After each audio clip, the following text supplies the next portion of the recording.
Now, a Target 12 investigators exclusive, navigating energy inflation. Electricity and heating prices in Rhode Island are skyrocketing this winter, with electricity costs already increasing more than 15% and heating cost proposals increasing by more than 10% per year. Target 12 investigator Tolly Taylor joins us now with what's behind these increases and what ratepayers can expect.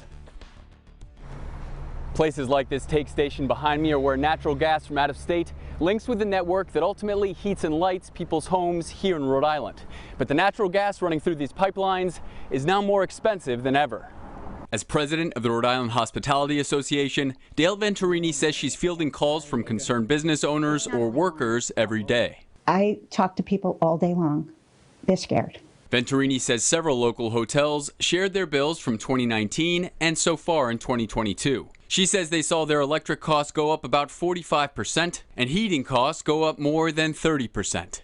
It's absolutely unsustainable. Venturini says the association's more than 900 member restaurants, hotels, and other businesses are having difficult conversations right now, trying to strike a delicate balance. It gets to that tipping point of what a consumer is willing to pay. And the hospitality industry is just one example of rising energy costs statewide. If you're wondering why rates are going up. After the war in Ukraine started, there was an incredible spike. Thomas Kogut, a spokesperson for the Rhode Island agency that regulates state utilities, says to look no further than the war in Ukraine. The rates we're seeing on the electric and gas side this year have gone up dramatically because of market volatility. While bills always increase from summer to winter, experts say to compare winter to winter for more accurate numbers. From October through the beginning of April, the cost of electricity for the average Rhode Island customer are increasing from about $126 a month to roughly $145 per month, a more than 15% increase from the same period last winter.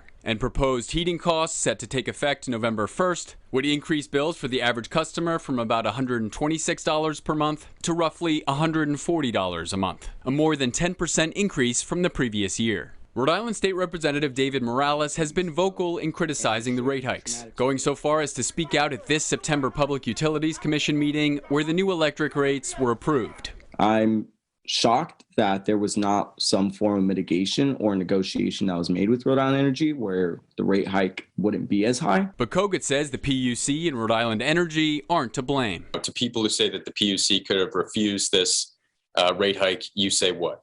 This is not an issue of the company's profit. It is acquired at cost.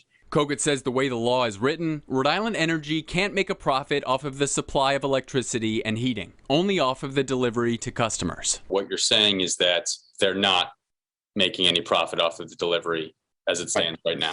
That's true. Kogut says while the New England area has some of the highest energy rates in the country, Rhode Island is actually cheaper right now than many of its neighbors, with the electricity rate in Massachusetts costing nearly double compared to Rhode Island. Coming up at 6, my colleague Sarah Gurnelli on what you can do to save money in your own home. Sarah? Thanks, Tolly. Plus, learn more about what programs in Rhode Island are available to help those with low income manage their heating costs. With the Target 12 investigators, Sarah Gurnelli, 12 News. Now at 6, our Target 12 investigators exclusive, navigating energy inflation continues. At 5, we told you why energy costs are increasing. Now Target 12 consumer investigator Sarah Gurnelli breaks down what resources are available and who qualifies for some financial help this winter, plus tips to keep your energy bills down. Sarah? According to Rhode Island Energy, electric and natural gas will likely go up $34 a month this winter compared to last. Oh, definitely eases the burden. Phyllis Minatelli was relieved when her and her husband were accepted to the Low-Income Home Energy Assistance Program, also known as LIHEAP. I think our gas bill was like $250, $260 a month in the winter. They practically paid most of that. Like, we had a very small amount to pay. So that's why we could afford to get more, groceries. LIHEAP is a federally funded program that helps families pay for their home energy bill. There are also options for people to have their home weatherized. We had insulation done and we didn't have to pay a penny for it. To qualify, a person must have an annual household income that is below 60% of the state's median income. A family of 2 would qualify if they made $44,512 or less. If you have a bigger family, a family of 4 would have to make under $65,460, all before taxes. So we got about $25 million a year. It's not an entitlement program like SNAP or Medicaid where, regardless of the number of applicants, they all get assistance. We could run out of money.